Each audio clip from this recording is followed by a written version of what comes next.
bienvenue sur votre radio locale. Les élections législatives, l'invité politique.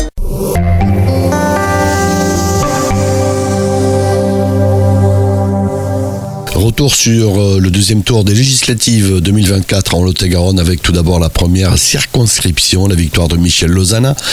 Ensemble, 52,32% face au RN Sébastien Delbosque qui obtient 47,68%. On écoute Michel Lozana, le grand vainqueur de cette soirée sur la première circonscription. D'abord, un immense bonheur pour moi, mais pour toute l'équipe qui a travaillé avec moi pendant 3 semaines d'arrache-pied. Je peux vous dire que nous avons été sur le terrain et c'est un peu une reconnaissance de ce travail. Ensuite, il faut remercier en tout cas Paul Vauban, mon concurrent du premier tour, qui s'est désisté dès le soir même du dimanche, et tous les électeurs qui se sont reportés sur ma personne. Ce n'était pas gagné, nous avions un grand retard, il a fallu tout le report. Donc moi je tiens vraiment ce soir à les remercier. Et puis évidemment ce résultat, et je crois que le niveau national le confirme, prouve que les Français nous ont envoyé quand même un message assez clair et que donc il nous faudra peut-être inventer une nouvelle manière de gouverner. Nous réfléchirons à tout ça, il n'y a pas que moi là-dessus, mais je pense qu'au niveau parisien, national, cette réflexion doit se faire parce que nous devons absolument tenir compte quand même de ce qui s'est passé. Je crois que les Français ont été clairs. Il y a eu un recul au second tour du RN, n'empêche que voilà, nous devons quand même en tenir compte, bien évidemment. Voilà, c'était Michel Lozana. Du côté du RN, le ton était différent. Sébastien Delbosque, donc au micro de Radio Cool Direct. Je suis déjà très fier parce qu'on a fait une campagne formidable.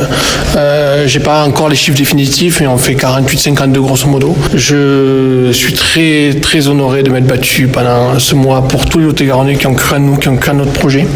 Je crois qu'aujourd'hui on fait 48% d'un projet, de mesures concrètes, de propositions, et on fait 52% de personnes qui ne proposent plus rien et qui sont d'accord sur rien, qui ont pour seule proposition de voter contre. Donc voilà, moi je voudrais avoir une pensée pour tous ceux qui ont cru à nous, pour tous ceux qui ont eu cet espoir qui s'est levé, leur dire qu'on les abandonnera pas, qu'on sera là.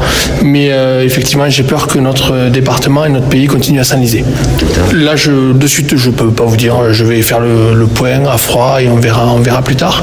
Mais je suis inquiet pour mon territoire et je suis inquiet pour la façon dont la France va être gouvernée, vu les projections qu'on a à l'Assemblée nationale. Voilà, c'était Sébastien Delbosque. Les autres résultats sur la deuxième circonscription, le RN garde son siège avec Hélène Laporte, 57,20 face à l'Union de la gauche, Christophe Courrèges-Long, 42,80. Et sur la troisième circonscription, Guillaume Lepers, le maire de Villeneuve-sur-Lot, l'emporte 54,13% face au RN Annick Cousin, Rassemblement national qui perd son siège de député avec 45,87%. Radio Cool Direct, l'air du Sud.